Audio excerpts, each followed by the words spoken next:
Hello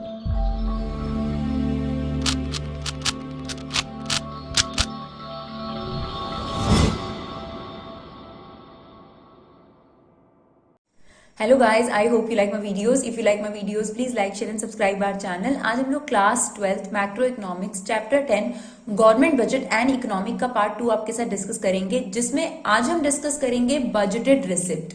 देखिए, कोई भी बजट की अगर हम बात करें, जैसा कि हमने ऑलरेडी आपको पार्ट 1 में बताया है, तो जो गवर्नमेंट बजट है उसमें क्या बताया जाता है, गवर्नमेंट की एस्टिमेटेड रिसिप्ट और गवर्नमेंट की एस्टिमेटेड एक्सपेंडिचर, यानी एक कमिंग ईयर में गवर्नमेंट कहां से पैसा कमाएगी और कहां उसे स्पेंड करेगी, इसका जो ब्यौरा है, इसका जो डिटेल है, वो जिस डॉक्यूमेंट्स में आप बोल सकते हैं दिया जाता है, that is known as government budget. यानी हम पहले भी आपको बता चुके हैं कि इसमें एस्टिमेट होता है, प्लान्ड चीजें होती हैं, लाइक गवर्नमेंट क्या क्या चीजें खर्च करेगी इस कमिंग ईयर में, ठीक है, आने वाले साल में क्या क्या खर्च करेगी, चाहे वो इंफ्रास्ट्रक्चर की बात हो, जैसे कि रेलवे हो गया, स्कूल, कॉलेजेस, एग्रीकल्चर, किस पर कितना कितना खर्च किया जाएगा, और गवर्नमेंट के पास कहां से रेवेन्यू आएगा, जैसे कि गवर्नमेंट कौन कौन से टैक्सेस इंपोज करने वाली है, या टैक्स रेट में क्या क्या बदलाव करने वाली है, किस रेट पर अब पर्टिकुलर चीजों को सेल करा जाएगा, किन चीजों पर टैक्स जो है वो इंक्रीज हो जाएगा, किन चीजों पर टैक्स जो है वो डिक्रीज हो जाएगा. इन सब चीजों का जो डिटेल है वो आपको गवर्नमेंट बजट में मिलता है. तो हमने आपको बताया था कि गवर्नमेंट बजट बेसिकली कंटेन करता है, उसके कंपोनेंट क्या होते हैं, गवर्नमेंट की रिसिप्ट्स और गवर्नमेंट के एक्सपेंडिचर्स. ठीक है, उसी बिहाफ पर गवर्नमेंट बजट को दो कैटेगरीज में डिवाइड करा गया, यानी आप कह सकते हैं component of budget. There is a revenue budget और capital budget. Right, revenue budget बनेगा रेवेन्यू रिसिप्ट और रेवेन्यू एक्सपेंडिचर से. देखिए, जो आपकी रिसिप्ट है उनको दो कैटेगरी में डिवाइड करा गया है, रेवेन्यू रिसिप्ट और कैपिटल रिसिप्ट, जो कि हमारी आज की वीडियो का पार्ट होगा. लेकिन हम आपको ये ओवरऑल पिक्चर दिखा रहे हैं जो कि आपकी पूरी चैप्टर में डिस्कस होने वाली है बाकी की. देखिए, रेवेन्यू रिसिप्ट्स क्या होती हैं, जो रिसिप्ट्स कोई भी बिजनेस हो या कोई भी, रेवेन्यू आपने पढ़ रखा है, रेवेन्यू रिसिप्ट अकाउंटेंसी में भी पढ़ रखा है 11th क्लास में. Revenue receipts are those receipts which are recurring in nature, which are repeating in nature, यानी जो गवर्नमेंट को लगातार रिसीव होता रहता है उसे बोलते हैं रेवेन्यू रिसिप्ट. जैसे कि टैक्स हो गया, ठीक है, और भी बहुत सारी चीजें आप पढ़ेंगे जो आपको नहीं लगता था कि रेवेन्यू रिसिप्ट के अंदर आती है, बट रेवेन्यू रिसिप्ट में बहुत सारी चीजें हैं. जैसे कि गवर्नमेंट लाइसेंस फीस वगैरह लेती है, it's a regular income for government. Right, इसी तरीके से अगर आप फाइन्स और पेनल्टीज की बात करें, जैसे कि ट्रैफिक पुलिस वाले आपका चालान काट लेते हैं, तो ये भी गवर्नमेंट के लिए रेगुलर इनकम है. या फिर अगर कोई भी और तरीके की पेनल्टीज गवर्नमेंट की तरफ से लगाई जाती है, तो भी वो रेगुलरली गवर्नमेंट को कहीं ना कहीं रिसीव होती रहती है. तो revenue receipts are those receipt which basically repeating in nature, जो लगातार गवर्नमेंट के पास बार बार आती रहती हैं, ऐसा नहीं है कि कभी कभार आएंगी. तो रेवेन्यू रिसिप्ट्स के एग्जांपल, जैसे कि हमने आपको बताया टैक्स, क्योंकि गवर्नमेंट के पास टैक्स कलेक्शन हर साल होगी. राइट, इसी तरीके से जो लाइसेंस फीस वगैरह होती है, लाइसेंस कई लोग बनवाते रहेंगे, रिन्यू करवाते रहेंगे, कई लोग न्यू बनाते रहेंगे, तो लाइसेंस फीस से कलेक्शन भी गवर्नमेंट के पास रेगुलर बेसिस पे जाती है. इसी तरीके से जैसे हमने पेनल्टीज की बात करी, जैसे कि ट्रैफिक चालान वगैरह है, ये एक पेनल्टी ही है आपके पास, तो ये सारी कलेक्शन भी गवर्नमेंट के पास रेगुलरली जाती रहती है. ठीक है, तो आपके पास रेवेन्यू रिसिप्ट्स वो रिसिप्ट्स हैं जो गवर्नमेंट के पास रेगुलर बेसिस पे अर्निंग है, रेवेन्यू रिसिप्ट्स हैं.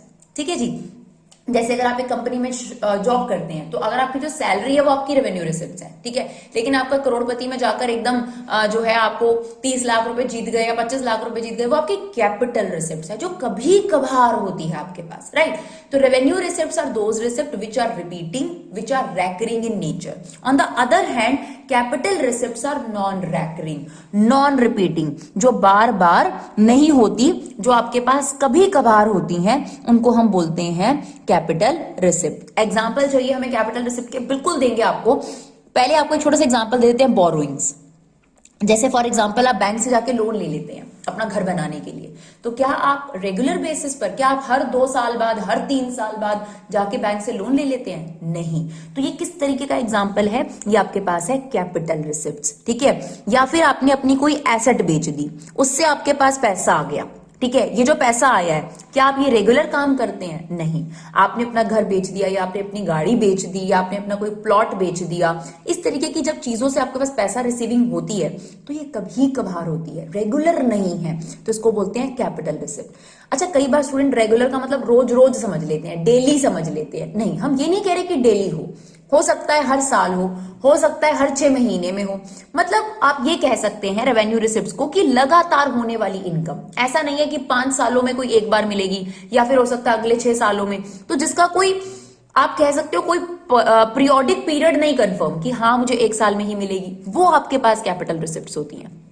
सिंपल लैंग्वेज में तो ये हो गया, ठीक है। दूसरे शब्दों में अगर आप बुकिश लैंग्वेज में देखेंगे तो वहां पर आपके पास अलग शब्दों में लिखा हुआ जो हम आपको बताएंगे डेफिनेटली, पर साथ साथ हम आपको रेवेन्यू एक्सपेंडिचर और कैपिटल एक्सपेंडिचर भी बता देते हैं। तो डियर देखिए, रेवेन्यू एक्सपेंडिचर कौन से हुए? वो एक्सपेंडिचर जो गवर्नमेंट को रेगुलर बेसिस पे करनी है, जैसे कि सैलरी पे करना, कितने सारे गवर्नमेंट स्टाफ है उनको सैलरी पे करना, ठीक है, डिफेंस के लिए पैसा खर्च करना, या फिर जैसे आप कह सकते हैं नेताओं की सैलरी जाना, या फिर जो भी गवर्नमेंट ऑफिसर्स हैं उनकी सैलरी जाना, एडमिनिस्ट्रेटिव स्टाफ में पैसा खर्च होना। तो ये सारे रेवेन्यू एक्सपेंडिचर्स का पार्ट है, ठीक है। गवर्नमेंट स्कूल के टीचर्स को सैलरी देना, गवर्नमेंट जो हॉस्पिटल्स हैं वहां पर स्टाफ को सैलरी देना, तो ये सारे रेवेन्यू एक्सपेंडिचर है। कैपिटल एक्सपेंडिचर क्या हुआ? जो गवर्नमेंट कभी कभार करती है, ऐसा नहीं कि रेगुलरली उसको करना पड़ जाता है या फिर एक बार करा है फिर दोबारा जल्दी से करना पड़ जाएगा। जैसे कि गवर्नमेंट ने स्कूल बना दिया, फ्लाईओवर बनवा दिए, ठीक है, या फिर कोई बहुत बड़ा जो आप कह सकते हो कोई भी बहुत बड़ी बिल्डिंग कंस्ट्रक्ट करवा दी, ठीक है, कोई गवर्नमेंट ऑफिस बनवा दिया कहीं पर, तो ये सारे जो खर्चे होंगे वो कैपिटल एक्सपेंडिचर्स हैं, जिससे आपके पास बिजनेस आप कह सकते हैं गवर्नमेंट की एसेट क्रिएट हो जाती है, राइट। तो अगर गवर्नमेंट कैपिटल रिसिप्ट लेती है, यानी जो कभी कभार होने वाली आपके पास इनकम है या रिसिप्ट है, उससे आप ये कह सकते हैं कि लाइबिलिटी क्रिएट हो जाती है। और अगर गवर्नमेंट कैपिटल एक्सपेंडिचर करती है, जैसे कि रोड बनाना, फ्लाईओवर बनाना, स्कूल बनाना, कॉलेजेस बनाना, तो आप दूसरे शब्दों में ये कह सकते हैं कि गवर्नमेंट का या फिर देश का क्या बनकर तैयार हो जाता है? एसेट बनकर तैयार हो जाता है। लेकिन रेवेन्यू रिसिप्ट और रेवेन्यू एक्सपेंडिचर से ना तो कोई लाइबिलिटी बढ़ी, क्यों? अब गवर्नमेंट ने आपसे टैक्स लिया, गवर्नमेंट को बदले में आपको कुछ नहीं देना। हाँ, गवर्नमेंट अपनी तरफ से एक जो है वादे करती है कि हम रोड बनाएंगे, स्कूल बनाएंगे, बट ऐसा कोई प्रॉमिस नहीं है। लाइक अगर आपने 500 रुपए का टैक्स दिया तो बदले में गवर्नमेंट आपको रिसिप्ट नहीं काट के देती कि इस 500 रुपए का हम यहाँ पर रोड पे कंस्ट्रक्ट करवा देंगे, नहीं। तो एज सच जो रेवेन्यू रिसिप्ट से इनकम होती है उससे गवर्नमेंट की कोई लाइबिलिटी क्रिएट नहीं होती, ठीक है। और जो गवर्नमेंट रेवेन्यू एक्सपेंडिचर्स करती है, जैसे सैलरी पे करना स्टाफ को, या फिर राशनिंग में लोगों को फ्री राशन देना, या फिर स्कॉलरशिप देना, इस तरीके की चीजों से ना ही गवर्नमेंट की कोई एसेट क्रिएट होती है। Is it okay? तो अगर आप इन दोनों की डेफिनेशन देखेंगे तो कुछ इस तरीके से ही है। रेवेन्यू रिसिप्ट और रेवेन्यू एक्सपेंडिचर की डेफिनेशन कुछ इसी तरीके से है कि रेवेन्यू रिसिप्ट से ना तो लाइबिलिटी इंक्रीज होती है, ना ही आपने कोई एसेट बेची है। मतलब यहाँ पे पैसे तो आए हैं पर ना ही आपने किसी से उधार लिया है, जो पैसा है वो गवर्नमेंट का है।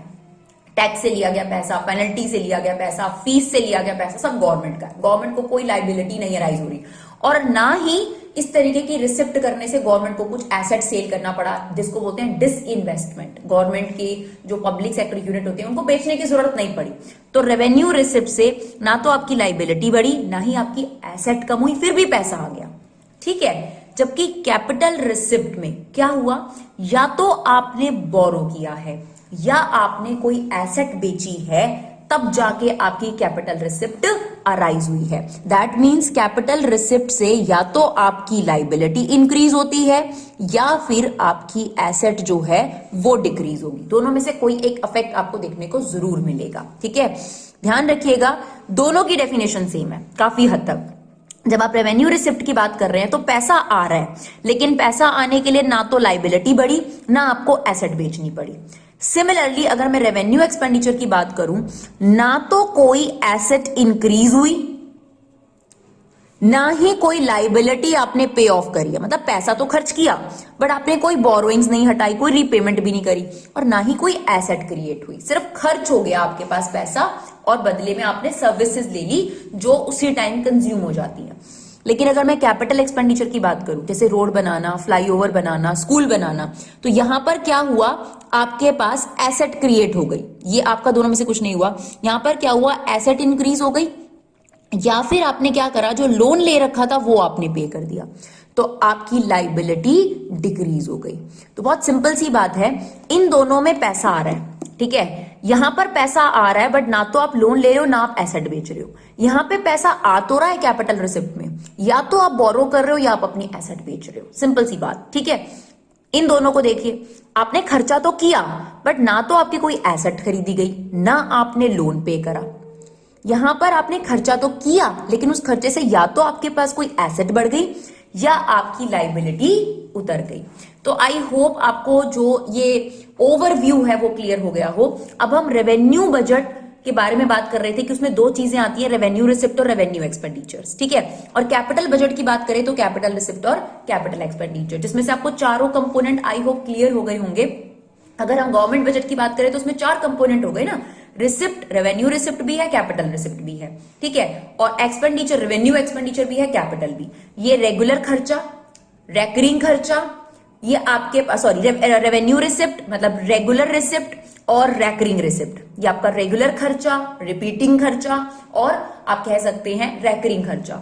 ये आपके पास रिसिप्ट है लेकिन नॉन रेकरिंग है, नॉन रिपीटिंग है, बार बार रेगुलर बेसिस पे रिसिप्ट नहीं होती, ये आपका नॉन रेकरिंग खर्चा है, ठीक है जी। तो अब हम बात करेंगे सिर्फ रिसिप्ट की इस पर्टिकुलर पार्ट के अंदर। नेक्स्ट पार्ट में हम आपको एक्सपेंडिचर्स बताएंगे और बजट डेफिसिट भी बताएंगे।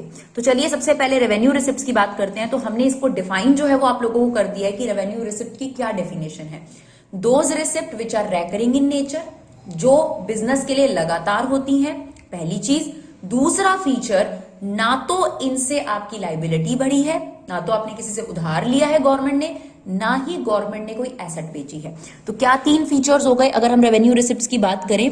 तो पहला फीचर, एक तो ये रिपीटिंग नेचर का है, ठीक है जी, यानी गवर्नमेंट को लगातार होता है। दूसरा फीचर, इससे कोई लाइबिलिटी इंक्रीज नहीं हुई और ना ही इससे कोई एसेट जो है वो डिक्रीज हुई है। ना तो आपने एसेट बेची है, ना गवर्नमेंट ने कोई लोन लिया है, ना और ये किस तरीके का नेचर का है, रिपीटिंग नेचर का। अब इसके एग्जांपल देखिए, कौन कौन सी ऐसी रिसिप्ट्स होती हैं जो गवर्नमेंट को रेगुलर बेसिस पे मिलती हैं। तो उसे 2 कैटेगरी में डिवाइड करा गया, tax revenue, non tax revenue. Tax revenue और नॉन टैक्स रेवेन्यू। देखिए गवर्नमेंट की सबसे बड़ी इनकम टैक्सेशन के थ्रू होती है, ठीक है। तो सबसे पहली कैटेगरी जो हम डिस्कस करेंगे that is a taxation revenue. फिर हम डिस्कस करेंगे नॉन टैक्स रेवेन्यू। टैक्स क्या होता है डियर, अगर हम टैक्स की डेफिनेशन आपसे पूछे तो बहुत सारे स्टूडेंट्स को डिफाइन नहीं कर पाते। Tax is a compulsory payment, choice नहीं है आपकी। अगर आपका इनकम है या आपका वेल्थ है या आपकी कोई कमाई है और उस पर टैक्स बन रहा है तो आपके पास चॉइस नहीं है, you have to pay. Thereby tax is a compulsory payment made by household and firm to the government. तो टैक्स या कर एक ऐसी चीज है जो गवर्नमेंट को देनी पड़ती है। कौन देता है, हम लोग, यानी जो घरेलू लोग हैं जो चीजें खर्चते हैं, जो भी चीजें खाते हैं, या फर्म। इन दोनों के द्वारा, हाउस होल्ड और फर्म के द्वारा गवर्नमेंट को कंपल्सरी पेमेंट जो की जाती है that is known as tax. और ये गवर्नमेंट की सबसे बड़ी रेवेन्यू रिसिप्ट की कैटेगरी है, राइट। सबसे पहली कैटेगरी टैक्स रेवेन्यू। टैक्स में भी गवर्नमेंट 2 तरीके के टैक्स कलेक्ट करती है यानी रिसिप्ट करती है, डायरेक्ट टैक्स और इनडायरेक्ट टैक्स। नाम भी आपने सुना होगा। डायरेक्ट टैक्स कौन से टैक्स होते हैं, जिस पर इंपोज करे जाते हैं वही पे करता है, ठीक है। वो अपना बर्डन किसी और पर शिफ्ट नहीं करता। जैसे फॉर एग्जांपल मेरी कोई सैलरीड इनकम है, ठीक है, तो मेरा जो सैलरी है उस पर जो टैक्स बनता है वो मुझे ही पे करना पड़ेगा, मेरा कोई दोस्त या फिर मेरा कोई रिश्तेदार पे नहीं करेगा, मुझे ही पे करना पड़ेगा। That is what direct tax. Similarly corporate tax, corporate tax होता है कंपनी पे, कंपनी की जो इनकम होती है उस पर कंपनी को टैक्स पे करना पड़ता है। तो वो ये बर्डन जो है, जो लास्ट में कॉर्पोरेट टैक्स होता है, वो ये बर्डन नहीं शिफ्ट कर सकते, वो कंपनी को ही देना पड़ता है। जो कंपनी का फाइनल प्रॉफिट होता है डियर, उस पर जो टैक्स लगता है दैट इज कॉर्पोरेट टैक्स। इसी तरीके से वेल्थ टैक्स होता है। अगर आपके पास एक से ज्यादा घर हैं, गाड़ियां हैं, तो ऐसे केस में ये वेल्थ मानी जाती है आपकी, क्योंकि आपके यूज का एक घर है, ठीक है ना। आपके पास एक से ज्यादा घर है, आपके पास गाड़ियां भी एक से ज्यादा है, this is known as wealth. तो आपको वो टैक्स देना पड़ता है, wealth tax. Similarly tax duty, death duty है, कैपिटल गेन टैक्स है, जब कोई एसेट वगैरह आप सेल करते हैं उस पर जो आपको प्रॉफिट होता है। जैसे अगर मान लीजिए मैंने घर खरीदा था, 10 साल में उस घर में रही और मैंने उसको बेचा, मुझे उससे 17 लाख का गेन हुआ, उस पर भी मुझे टैक्स पे करना पड़ेगा। लेकिन वो टैक्स कौन पे करेगा, जिसको वो गेन हुआ वही ना, कोई और तो नहीं पे करेगा ना, हम किसी और पे शिफ्ट तो नहीं कर सकते ना। तो डायरेक्ट टैक्स क्या होता है, जिस पे इंपोज करा जाता है वही बंदा पे करता है, वो किसी और पे शिफ्ट नहीं कर सकता। That is what direct tax. जैसे कि आप एमसीडी टैक्स देते हैं, लाइक आपकी प्रॉपर्टी टैक्स जिसको आप बोल सकते हैं, तो मेरी प्रॉपर्टी है, मेरे नाम पर है, तो मुझे एमसीडी टैक्स खुद ही पे करना पड़ेगा, मैं किसी और पे नहीं शिफ्ट कर सकती उस चीज को, राइट।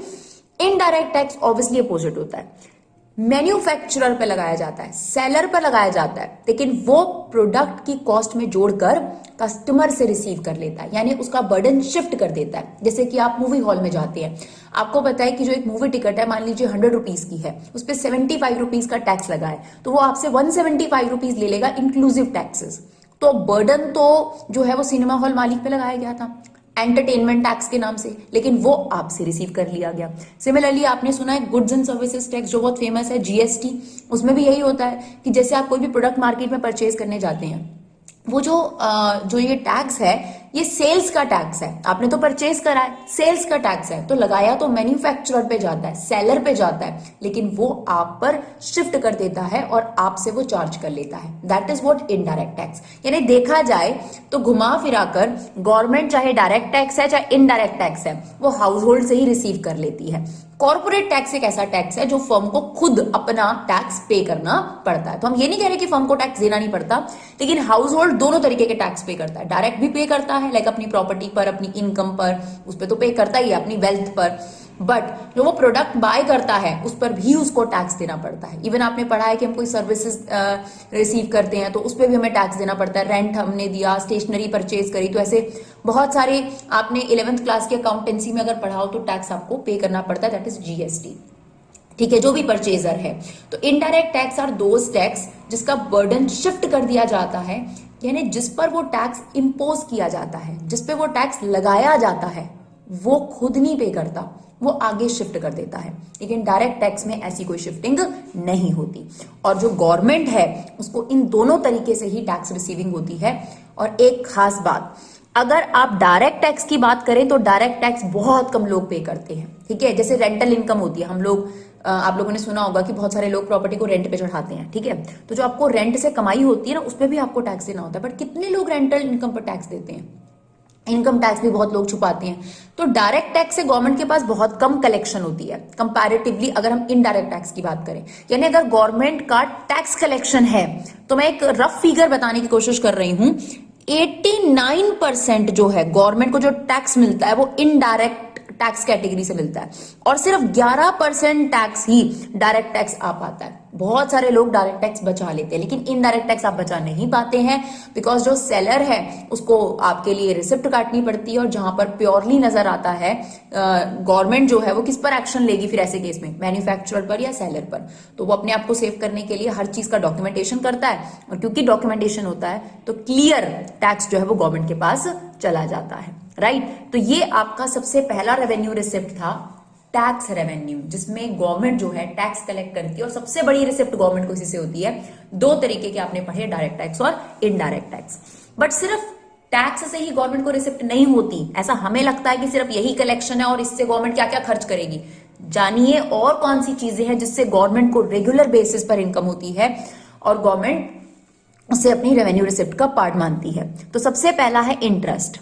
अगर गवर्नमेंट ने कोई भी गवर्नमेंट सिक्योरिटी इशू कर रखी है, सिक्योरिटीज मतलब शेयर्स वगैरह, ठीक है, अगर इशू कर रखे हैं, किसी कंपनी ने परचेज कर रखा है, किसी हाउस होल्ड ने परचेज कर रखा है, मतलब लोन ले रखा है। देखिए, जब भी इशू ऑफ सिक्योरिटी की बात आती है, इशू मतलब होता है आपके पास लोन लेना, और अगर जो भी परचेजर होता है, जैसे अगर गवर्नमेंट ने परचेज कर रखा है, किसी भी पर्टिकुलर कंपनी के इक्विटी शेयर परचेज कर रखे हैं, प्रेफरेंस शेयर परचेज कर रखे हैं, डिबेंचर्स परचेज कर रखे हैं, किसी भी फर्म के, तो गवर्नमेंट को उस पर क्या मिलेगा? इंटरेस्ट मिलेगा। जैसे फॉर एग्जांपल कोई भी ए कंपनी है, ठीक है, उसके 10 लाख के शेयर गवर्नमेंट ने परचेज कर लिए, ठीक है, अब गवर्नमेंट को उस 10 लाख रुपए पर रेगुलरली क्या मिलता रहेगा? इंटरेस्ट रिसीव होगा। तो ऐसा भी गवर्नमेंट करती है, तो गवर्नमेंट को यहां से रिसीविंग होती है। तो हमने यहां लिखा है कि जनरली गवर्नमेंट जो है वो लोन देती है प्राइवेट फर्म्स को, ताकि वो अपनी मैन्युफैक्चरिंग वगैरह आगे चला सके। इसके अलावा प्रॉफिट और डिविडेंड, गवर्नमेंट की खुद की भी कंपनीज हैं, जैसे इंडियन रेलवेज की बात करी जाए या LIC की बात करी जाए, खुद की अपनी यूनिट्स हैं, ठीक है, उन यूनिट में जो आपके पास प्रॉफिट होता है वो भी रेगुलर बेसिस पे गवर्नमेंट के पास चला जाता है। इसके अलावा अगर गवर्नमेंट किसी और कंपनी में इन्वेस्ट कर देती है, लोन नहीं दे रही, इन्वेस्ट कर देती है, तो वहां से उसके पास जो रिसीविंग होगी वो क्या कहलाएगी? डिविडेंड। तो अगर गवर्नमेंट किसी को लोन दे दे तो गवर्नमेंट को इंटरेस्ट रेगुलर बेसिस पे मिल रहा है, जो कि गवर्नमेंट करती है। अगर गवर्नमेंट की खुद की कंपनीज है तो वहां जो रेगुलर प्रॉफिट हो रहा है वो गवर्नमेंट की इनकम है। और अगर गवर्नमेंट किसी दूसरी कंपनी के शेयर्स में इन्वेस्ट कर दे, यानी इन्वेस्ट कर दे किसी कंपनी के अंदर 20% या 23%, जितना भी इन्वेस्ट करना है, तो वहां से गवर्नमेंट को क्या मिलता है? डिविडेंड। ये भी गवर्नमेंट की रेगुलर इनकम हो गई। ठीक है जी। तो एक तो टैक्स इनकम थी ही थी, इंटरेस्ट भी और प्रॉफिट भी और डिविडेंड भी। इसके अलावा सबसे फेमस है फीस। बहुत तरह तरह की फीस जो है वो गवर्नमेंट लगाती है। कोर्ट फीस हो गया, जैसे आप कोर्ट में कोई भी केस डालते हैं तो आपको एक कोर्ट फीस पे करनी पड़ती है। बेशक वो ज्यादा बहुत हाई नहीं होती, बट रेगुलर बेसिस पे गवर्नमेंट को वो कोर्ट फीस रेगुलर बेसिस पे कलेक्शन होती रहती है। इसके अलावा कई चीजों में रजिस्ट्रेशन फीस होती है, इंपोर्ट फीस होती है, बहुत तरीके के रजिस्ट्रेशन आपको कराने पड़ते हैं। कंपनी का रजिस्ट्रेशन है, बहुत सारे तरीकों की चीजों को आपको रजिस्ट्रेशन पे पेमेंट करनी पड़ती है। तो वो सारे, जैसे आप कोई ऑनलाइन फॉर्म भी भरते हैं, कोई भी चीजें हैं, तरह तरह की रजिस्ट्रेशन फीस जो है वो गवर्नमेंट की तरफ से रिसीव करी जाती है। तो गवर्नमेंट के पास ये भी एक रेवेन्यू रिसिप्ट है, यानी रेगुलर रिसिप्ट है। फीस और लाइसेंस फीस को अलग लिखा गया है, क्योंकि फीस में हमने लाइसेंस के अलावा वाली फीस लिखी है, जैसे रजिस्ट्रेशन फीस हो गई, कोर्ट फीस हो गई, अलावा। और लाइसेंस फीस में तो आपको पता ही है, जैसे गाड़ी चलाने का आपने लाइसेंस लेना है या फिर अपने फैक्ट्री चलाने का लाइसेंस लेना है, तो स्पेसिफिकली लाइसेंस फीस से अलग कलेक्शन है। ठीक है। और बाकी फीस, जैसे हमने कहा कोर्ट फीस हो गई या फिर स्कूल फीस हो गई या फिर रजिस्ट्रेशन फीस हो गई, इंपोर्ट फीस हो गई, ये फीसेस तो हैं ही हैं, राइट। तो ये भी आपके पास एक रेवेन्यू रिसिप्ट का बहुत अच्छा एग्जांपल है। इसके अलावा फाइन्स एंड पेनल्टीज, जो कि हम आपको ऑलरेडी बता चुके हैं, जैसे कि अगर मान लीजिए आपने टैक्स टाइम पे नहीं पे करा तो आपके ऊपर पेनल्टीज लगा दी जाती हैं, और अगर आपने टैक्स में थोड़ा बहुत कुछ गड़बड़ कर दी तब आप पे पेनल्टी लगा दी जाती है। और अगर खैर रोड पे आप चलते हैं तो ट्रैफिक पुलिस वाले बहुत सारा चालान करते हैं, और रेगुलर बेसिस पर वो चालान इनकम जो है वो गवर्नमेंट के पास रिसीव होती है। तो फाइन्स एंड पेनल्टी से भी गवर्नमेंट के पास रेगुलर इनकम रिसीव होती है। अब मैं आपके साथ 3 टर्म डिस्कस करूंगी, they are very very important term, इनको ध्यान से सुनिएगा। बाकी सारे तो याद रह जाएंगे।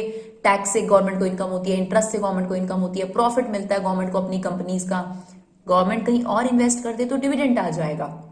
ठीक है। फीस मिलती है गवर्नमेंट को, रजिस्ट्रेशन फीस वगैरह वगैरह। लाइसेंस फीस गवर्नमेंट का बहुत अच्छा इनकम का जरिया है, सोर्स है। फाइन्स जो है गवर्नमेंट लगातार इंपोज करती रहती है, अगर आप ब्रेक करते हैं रूल्स वगैरह तो उससे भी गवर्नमेंट को इनकम होती रहती है। इसके अलावा एस्चीट्स, व्हाट इज एस्चीट्स? देखिए, कोई भी इंसान अगर उसकी डेथ हो जाती है बिना कोई विल बनाए या बिना कोई लीगल हेयर जो है उसके पीछे छोड़े, यानी अगर मान लीजिए जैसे कि आपने देखा था कि उत्तराखंड में एक बहुत भयानक बाढ़ आई थी और बहुत सारे जो लोग थे, इवन फैमिली जो थे वो वापस नहीं आए थे, जिसमें से मेरी भी एक नोन फैमिली है जो पूरी की पूरी फैमिली गए थे, लाइक सास ससुर और मदर बच्चे सब लोग गए थे और उनमें से एक जना भी वापस नहीं आया था। तो बहुत दुख की बात है। लेकिन आप देखें कि बहुत सारी प्रॉपर्टीज ऐसी होती हैं जिसमें अगर कोई इंसान अपनी विल बनाए बिना मर जाए, या फिर आपके पास जो कोई भी उसका लीगल रिप्रेजेंटेटिव है वो पीछे नहीं बच रहा कि कोई उसकी प्रॉपर्टी को क्लेम नहीं कर पा रहा। ठीक है, कई बार ऐसा हो जाता है, इस तरीके की चीजें होती रहती हैं और हमें लगेगा यार ये तो कभी कभार होता होगा, लेकिन अगर पूरे देश की बात करें डियर तो ऐसे बहुत सारे लोग होते हैं जो कई बार इस तरीके से जो है उनकी डेथ हो जाती है, तो उनकी जो प्रॉपर्टी है उनको जब्त कर लेती है गवर्नमेंट। जब्त तो नहीं बोलेंगे, उस पर गवर्नमेंट का क्लेम अराइज हो जाता है, that is known as escheats, right. इसके बाद आपके पास आता है फोर फीचर का मतलब क्या होता है? जब्त करना। अब देखिए, जैसे कोई इलीगल एक्टिविटीज कर रहे हैं कई लोग, है ना, कई लोग इलीगल एक्टिविटी, जैसे अगर मान लीजिए जुआ खेलते हुए, या फिर आपने देखा होगा कि जो बैटिंग करते हैं, जो कि क्रिकेट बैटिंग होती है, वो भी लीगल नहीं माना जाता। तो अगर उस तरीके की कोई चीजें करता हुआ पाया जाता है तो वहां पे जो भी मनी या फिर जो भी आपको प्रॉपर्टीज वगैरह दिखती हैं उन सबको फोरफिट कर लिया जाता है। तो इस तरीके की एक्टिविटी से भी गवर्नमेंट को, क्योंकि छापे आपको पता है पड़ते रहते हैं गवर्नमेंट के, चाहे वो इनकम टैक्स के छापे हैं, चाहे वो दूसरे तरीके की रेड्स हैं, तो वहां से जो फोरफिट फॉरफिट करके, जब्त करके गवर्नमेंट को इनकम जनरेट होती है, that is known as forfeiture. ठीक है, ये भी रेगुलर इनकम है। तो एस्टीट क्या है? जब कोई इंसान अपने पीछे बिना विल बनाए या फिर अपना लीगल रिप्रेजेंटेटिव छोड़े बिना प्रॉपर्टी छोड़ के चला जाता है तो उस प्रॉपर्टी पर गवर्नमेंट क्लेम कर लेती है, that is escheats. Second, four feature, अगर कोई इलीगल एक्टिविटी कर रहा है या फिर गवर्नमेंट कोर्ट ऑर्डर पर किसी की प्रॉपर्टी का जब्त करने का आदेश आता है तो ऐसे केस में गवर्नमेंट के पास रेगुलर बेसिस पर जो है वो इस तरीके की इनकम्स आती रहती हैं, इनको बोलते हैं four feature. And the most important eighth one, special assessment. Special assessment क्या है डियर? गवर्नमेंट की किसी एक पर्टिकुलर इंफ्रास्ट्रक्चरल एक्टिविटी की वजह से, लाइक कहीं पे गवर्नमेंट ने डेवलपमेंट करी, छोटा सा एग्जांपल देते हैं कि एक पर्टिकुलर एरिया है दिल्ली के अंदर, उसके अंदर गवर्नमेंट ने पूरा मेट्रो सेटअप कर दिया, पूरा मेट्रो का स्टेशन वगैरह सब चीजें बन गई, जिसकी वजह से आसपास की जो दुकानें थी उनकी जो वैल्यूएशन है वो बहुत बढ़ गई। लाइक जहां पर वो दुकान 10 लाख रुपए की वैल्यू रखती थी, मेट्रो और वो सारा जो डेवलपमेंट गवर्नमेंट ने करा उसकी वजह से वही प्रॉपर्टी अब आपकी 40 लाख रुपए की हो गई। तो जो आपकी प्रॉपर्टी में इंक्रीमेंट आया उसकी वजह से गवर्नमेंट आपसे एक परसेंटेज मांगती है, that is the income of the government, that is known as special assessment. Right, special assessment यानी अगर गवर्नमेंट की किसी पर्टिकुलर डेवलपमेंट एक्टिविटी की वजह से, चाहे गवर्नमेंट ने रोड बना दिया या फ्लाईओवर बना दिया, कोई भी चीज बना दी, किसी पर्टिकुलर एरिया के प्रॉपर्टी के रेट इंक्रीज हो जाते हैं तो वहां से गवर्नमेंट एक कलेक्शन करती है, उस कलेक्शन को बोलते हैं स्पेशल असेसमेंट। राइट, चलिए, तो ये तीन चीजें जरूर याद रखिएगा क्योंकि ये तीन चीजें भूल जाती हैं बच्चों को जनरली, तो ये याद रखने की जरूरत है। इसके अलावा लास्ट है गिफ्ट्स एंड ग्रांट्स। तो कई बार अगर आप बात करते हैं देश के अंदर फ्लड या ऐसे कुछ क्राइसिस आ जाते हैं, अर्थक्वेक वगैरह वगैरह, तो ऐसे केस में बाहर के देशों की तरफ से जो डेवलप्ड कंट्रीज हैं उनकी तरफ से हम लोगों को कई ग्रांट्स, कई चीजें छूट वगैरह दी जाती हैं, कई हेल्प वगैरह प्रोवाइड करी जाती है मॉनेटरी टर्म में या नॉन मॉनेटरी टर्म में। वो सारी इनकम भी आपके पास रेगुलर इनकम का पार्ट जो है वो माना जाता है। तो डियर ये आपके पास हो गई रेवेन्यू रिसिप्ट्स, इसी में सबसे ज्यादा कैटेगरीज थी, बाकी कैपिटल रिसिप्ट में ऐसा इतनी सारी कैटेगरीज नहीं है बट वो भी समझने वाली चीज है। चलिए अब आते हैं कैपिटल रिसिप्ट्स पर। तो कैपिटल रिसिप्ट्स के हमने आपको क्या फीचर बताए थे? एक तो ये नॉन रिपीटिंग है, यानी बार बार रिपीट नहीं होती। हम ये नहीं कह रहे कि बिल्कुल आप इसको कह दें कि कभी भी नहीं होगा, होगा लेकिन 4-5 सालों में एक बार, इस तरीके से। राइट, कैपिटल रिसिप्ट की एक खासियत है कि पैसा तो आएगा बट ये पैसा या तो आपने लाइबिलिटी इंक्रीज कर ली है या आपने अपनी एसेट बेच दिया, उससे आपके पास पैसा आया। दोनों ही चीजें आप देखिए रेगुलर नहीं होती लाइफ में। आप खुद बताइए, क्या आप रेगुलर बेस पर अपना घर बेचते रहते हैं? नहीं। क्या आप लोन बैंक से जाके रेगुलर बेसिस पे लेते रहते हैं? नहीं। ये एक इररेगुलर एक्टिविटी है। सेम गवर्नमेंट के लिए भी है। तो इसके टाइप्स क्या है, इसके अंदर कौन कौन सी चीजें कवर होती हैं? तो सबसे पहला है बोरोइंग, यानी अगर गवर्नमेंट के द्वारा बोरो कर लिया जाता है। अब बोरो कहां से किया जाता है? ओपन मार्केट यानी पब्लिक से आप बोरो कर सकते हो। Right, reserve bank of India से गवर्नमेंट बोरो कर लेती है, या वर्ल्ड बैंक से गवर्नमेंट बोरो कर लेती है, या किसी भी फॉरेन गवर्नमेंट से लोन ले लेती है। तो ये 4 जगह हैं जहां से गवर्नमेंट लोन ले लेगी, तो उसके पास रिसिप्ट तो होगी but that receipt is known as capital receipt. Right, इसके बाद है रिकवरी ऑफ लोन। अगर हमारी गवर्नमेंट ने किसी को लोन दे रखा है, मान लीजिए आपने श्रीलंका को लोन दे रखा है और वहां से आप रिकवर कर रहे हैं, तो पैसा तो आ रहा है, ठीक है, तो ये आपके पास है रिकवरी ऑफ लोन। इससे भी आपके पास इनकम आ रही है लेकिन this income is not regular. उसके बाद आता है डिसइन्वेस्टमेंट। डिसइन्वेस्टमेंट का मतलब होता है पब्लिक सेक्टर जो यूनिट है, मतलब जितनी भी गवर्नमेंटल यूनिट है, उनको या तो पूरा का पूरा बेच देने से पैसे आ जाएंगे या फिर उनका पार्ट बेच देना। ये बेसिकली इसी बात का एग्जांपल है कि गवर्नमेंट ने अपनी एसेट रिड्यूस कर ली और उससे गवर्नमेंट के पास पैसा आया। तो ये एक अच्छी चीज नहीं मानी जाती डियर। आप खुद देखिए, अगर आपको पैसा चाहिए और आपको अपनी एसेट्स बेचनी पड़ रही हैं उसके लिए, तो ये एक अच्छा साइन नहीं होता। राइट, तो कहीं ना कहीं आपके पास ये भी एक जरिया है कैपिटल रिसिप्ट का, या तो पब्लिक सेक्टर यूनिट का पार्ट बेच दिया या पूरी की पूरी पब्लिक सेक्टर यूनिट ही सेल कर दी। राइट, इसके अलावा एक बहुत अच्छा एग्जांपल है जो कि काफी लोगों को नहीं पता। लोगों को बैंक के बारे में बहुत नॉलेज है लेकिन पोस्ट ऑफिस डिपॉजिट के बारे में बहुत कम लोग, जैसा कि मैं अपने स्टूडेंट्स को समझाती हूँ तो बहुत कम लोगों को पोस्ट ऑफिस के बारे में पता होता है। तो अगर आप लोगों को नहीं पता तो आप अपने पेरेंट्स से पूछिए। बैंकिंग से पहले पोस्ट ऑफिस सबसे ज्यादा फेमस हुआ करता था। गवर्नमेंट के यूनिट है ये पोस्ट ऑफिस, गवर्नमेंट है, इसमें प्राइवेट नहीं होता। तो पोस्ट ऑफिस में क्या है, आप छोटी छोटी सेविंग्स कर सकते हैं, लेकिन इसमें जो एक खासियत है वो सबसे बेस्ट चीज क्या है, एक तो पहली बात आप छोटी छोटी सेविंग 100 रुपए आप सेव कर सकते हैं, 150 रुपए आप सेव कर सकते हैं, कोई दिक्कत वाली बात नहीं है। छोटी छोटी सेविंग्स इसमें ली जाती हैं। तो सबसे अच्छी बात है इसमें विड्रॉल फैसिलिटी नहीं दी जाती एक पर्टिकुलर पीरियड तक। तो आपने छोटा छोटा पैसा सेव कराया, लेकिन बहुत सारे लोगों ने सेव कराया। अब वहां पे पोस्ट ऑफिस के पास काफी पैसा इकट्ठा हो गया। गवर्नमेंट वहां से क्या कर लेती है, बोरो कर लेती है और उसे अपने प्रोजेक्ट्स वगैरह में इन्वेस्ट कर देती है। क्यों? क्योंकि आपने रेगुलर बेसिस पे इनको विड्रॉल तो दे ही नहीं रखा, तो ये पैसा तो डिपॉजिट कर रहे हैं, लेकिन 5 साल तक, 8 साल तक, 10 साल तक लोग अपना पैसा पोस्ट ऑफिस में सेविंग के तौर पे रखते हैं। मतलब पोस्ट ऑफिस को प्रॉपर सेविंग के तौर पे माना जाता है। बैंक में तो आजकल क्या है, आपने सेविंग अकाउंट खोल रखा है, आप क्या करते हैं, अपना कार्ड बना लेते हैं और जब पैसे डालते हैं फटाफट खर्च कर देते हैं, है ना। पहले तो एटलीस्ट ये होता था, बैंक जाना पड़ता था तो लोग कम खर्च करा करते थे, बट अब तो ऐसा होता है, मैंने सुना है सैलरी आती है उससे पहले ही कोशिश हो जाती है कि खर्च कर दिया जाए। क्योंकि आपको जो ये क्रेडिट कार्ड और ये सब कार्ड दिए गए हैं, ये एक अगर एक पर्सपेक्टिव से देखा जाए तो आपके खर्च करवाने के लिए दिए गए हैं, ताकि आप जो है आपके पास चीज होगी तो आप फटाफट खर्च कर देंगे, है ना जी। तो पोस्ट ऑफिस में एक बहुत अच्छी फैसिलिटी है कि पोस्ट ऑफिस में आपको विड्रॉल फैसिलिटी फिलहाल तो नहीं दी जाती, लेकिन ऐसा मैंने सुना है कि अब जल्दी ही इसमें भी विड्रॉल फैसिलिटी आने वाली है, ठीक है। तो जनरली लोग जमा पोस्ट ऑफिस में इसीलिए कराते हैं ताकि हमारा थोड़ा थोड़ा पैसा जमा होता रहे। हमें ज्यादा पैसा नहीं है, पर हमारा एक लंबे समय बाद जब हमें वो पैसा मिले तो एक अच्छे अमाउंट में मिले। और लोग पोस्ट ऑफिस में क्यों जमा कराते हैं? बिकॉज ऑफ सेफ्टी, क्योंकि ये गवर्नमेंट के अंडर आता है, राइट। तो ये सारी डियर आप लोगों ने पढ़ी कैपिटल रिसिप्ट्स, ठीक है। तो अगर हम रेवेन्यू रिसिप्ट्स की बात करें तो आपने क्या पढ़ा? गवर्नमेंट को टैक्स से इनकम होता है, जिसमें आपने डायरेक्ट टैक्स पढ़ा, इनडायरेक्ट टैक्स पढ़ा। इसके अलावा हमने नॉन टैक्स रेवेन्यूज पढ़े, जिसमें गवर्नमेंट के पास इनकम किस किस चीज से हो सकती है। अगर गवर्नमेंट ने किसी को लोन दिया है तो वहां से इंटरेस्ट आ जाएगा, गवर्नमेंट की जो खुद की यूनिट्स है वहां से प्रॉफिट्स आ जाएंगे, ठीक है। अगर गवर्नमेंट कहीं इन्वेस्ट कर देती है तो वहां से गवर्नमेंट को डिविडेंड्स रिसीव हो जाएंगे। गवर्नमेंट को रजिस्ट्रेशन फीस बहुत जगह से मिलती है, प्रॉपर्टी रजिस्ट्रेशन, बहुत तरीके के रजिस्ट्रेशन होते हैं, कंपनी फैक्ट्री रजिस्ट्रेशन, बहुत तरीके के रजिस्ट्रेशन होते हैं। इसके अलावा कई चीजों में लाइसेंस भी लेना पड़ता है, जैसे कि आपको सबसे बड़ा फेमस पता है ड्राइविंग लाइसेंस, तो उससे जो फीस कलेक्शन है वो भी गवर्नमेंट की रेगुलर इनकम है।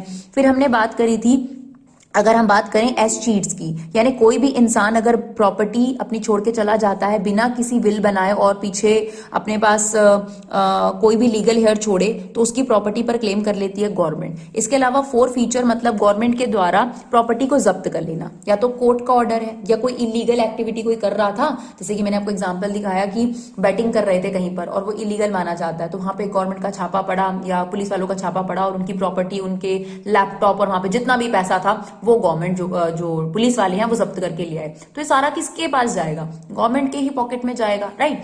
तो फोर फीचर भी एक रेगुलर इनकम है। उसके अलावा हमने पढ़ा स्पेशल असेसमेंट। इसमें क्या है, गवर्नमेंट ने किसी पर्टिकुलर एरिया में जो है वो आप कह सकते को डेवलपमेंट कर दी, उस डेवलपमेंट की वजह से वहां के प्रॉपर्टी के रेट्स इंक्रीज हो गए, तो गवर्नमेंट उनसे एक पर्टिकुलर परसेंटेज लेती है और डेफिनेटली लोग देने को तैयार हैं। जहां आपकी 10 लाख रुपए की दुकान बिक रही थी 40 लाख रुपए की हो गई, तो आपको क्या दिक्कत है? अगर आपके कुछ ना करने की वजह से, गवर्नमेंट के एक्टिविटी करने की वजह से आपको बेनिफिट हुआ है ना, तो आप भी वो देने को तैयार हो। और इसके अलावा गिफ्ट्स एंड ग्रांट्स वगैरह जो कि बाहर की कंट्री से हमें रिसीव होते रहते हैं। तो ये आपकी थी रेवेन्यू रिसिप्ट्स, राइट। इसी तरीके से अगर हम कैपिटल रिसिप्ट्स की बात करें तो मेन आपके पास है बोरो कर लेना, या तो हमारी गवर्नमेंट बोरो कर लेगी, ठीक है, या फिर अगर बात करी जाए जैसे कि अभी हमने आपको बताया था डिसइन्वेस्ट कर देना, यानी गवर्नमेंट की तरफ से सेल कर देना पब्लिक सेक्टर यूनिट्स को, ठीक है। और इसके अलावा हमारे पास पोस्ट ऑफिस में स्मॉल सेविंग्स वगैरह कर देना, या फिर जो लोन गवर्नमेंट के द्वारा दिए गए हैं उनकी रिकवरी कर कर उनसे पैसा रिसीव कर लेना। तो आई होप डियर आपको ये वीडियो समझ में आया हो। अगर आपको ये वीडियो अच्छा लगा हो तो प्लीज जरूर शेयर करिए। Thank you so much guys for love and support. Keep supporting Vibha classes.